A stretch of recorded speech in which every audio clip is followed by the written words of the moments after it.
আজকের এই ফেস প্যাকটা একবার লাগালেই কিন্তু তোমাদের স্কিন হয়ে উঠবে কাচের মতো উজ্জ্বল, এবং যদি স্কিনে থেকে থাকে কোনো কালো দাগ, রোদে পোড়া দাগ, ব্রণের দাগ, সমস্ত কিন্তু দূর হয়ে যাবে এবং স্কিন হয়ে যাবে উজ্জ্বল ফর্সা।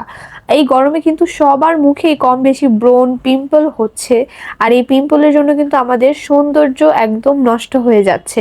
যদি সৌন্দর্য ধরে রাখতে চাও তাহলে আজকের এই ফেস প্যাকটা একবার ব্যবহার করে দেখো, একদম তোমরা সাথে সাথেই কিন্তু ফলাফল পেয়ে যাবে। আজকের ভিডিওটি না টেনে সম্পূর্ণ দেখো, তোমাদের কাজে আসবে।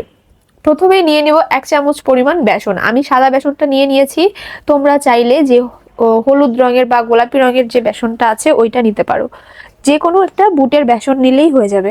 বেসনের সাথে অ্যাড করে দিয়েছি সামান্য পরিমাণের রান্নার হলুদের গুঁড়ো। হলুদের গুঁড়ো কিন্তু আমাদের প্রাচীন কাল থেকে স্কিনকে ফর্সা করে এবং স্কিনের রোদে পড়া কালো দাগ কিন্তু দূর করে। সাথে নিয়ে নিতে হবে সামান্য পরিমাণে লেবুর রস। লেবুর রসটা দিলে কিন্তু স্কিনে যে অয়েলি ভাবটা সেটা দূর হয়ে যায় এবং স্কিনটাকে কিন্তু অনেক হোয়াইটিং এর কাজ করে, তোমাদের গ্লো দিবে। যেহেতু গরমে মুখে কম বেশি ব্রণ হচ্ছেই, তো এই লেবুর যে অ্যাসিডটা এটা কিন্তু ব্রণকে শুকিয়ে ফেলতে সাহায্য করবে। তাহলে আমি যে রেমেডিগুলো বলেছি, যে উপকরণগুলো বলেছি, সমস্ত কিছু নিয়ে কিন্তু ভালো করে একটা চামচের সাহায্যে মিশিয়ে নিতে হবে।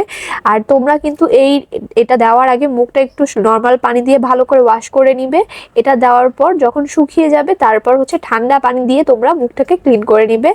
অনেক ভালো একটা উপকরণ, তোমরা যদি ইউজ করো সাথে সাথে কিন্তু ফলাফল পাবে। যদি আমার পেজে নতুন হয়ে থাকো তাহলে কিন্তু অবশ্যই চ্যানেলটাকে সাবস্ক্রাইব করে ফেলবে। আর যদি তোমরা আমার পুরনো ভিউয়ার্স হয়ে থাকো তাহলে কিন্তু অবশ্যই একটা লাইক আর কমেন্টস করে দিবে। দেখো আপুরা, বন্ধুরা, দেখো জাস্ট আমার এই হাতটা কতটা ব্রাইটিং এবং ফর্সা লাগছে। এটা হাতটা ধোয়ার পরের তোমাদেরকে দেখ।